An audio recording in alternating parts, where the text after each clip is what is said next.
Elles sont là depuis une semaine et repartiront dans quelques jours.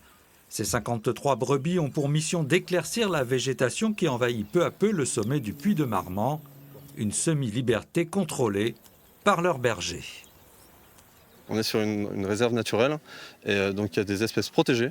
Donc voilà, j'ai des zones qui sont mises en défense, c'est-à-dire que je n'y vais pas. C'est un lieu sensible aussi qui est très friable, on est sur une zone calcaire. Donc voilà, j'ai un parcours un peu à identifier, à respecter pour ne pas détériorer non plus. Depuis 2015, le Puy de Marmande est classé réserve naturelle régionale, bénéficiant d'un plan de gestion pour préserver ses richesses, des pelouses sèches et des zones boisées menacées d'embroussaillement si l'on ne fait rien. La présence des moutons, c'est revenir à une tradition.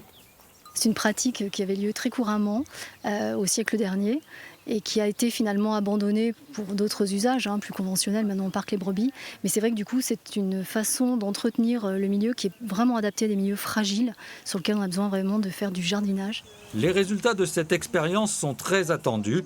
C'est le fruit d'un partenariat entre plusieurs organismes pour estimer la possibilité et surtout la rentabilité d'un retour des agriculteurs sur ces terrains en friche. On prend le risque pour eux pendant 1 an, 2 ans, 3 ans, pour voir si le pâturage est jouable d'un point de vue technique, mais également d'un point de vue économique. Et ensuite, si c'est bon, on donne un peu les clés du site à un futur agriculteur. Allez. Pendant tout l'été, la repousse de la végétation sera surveillée de près et l'on saura alors si les brebis sont efficaces pour lutter contre les espèces exotiques envahissantes.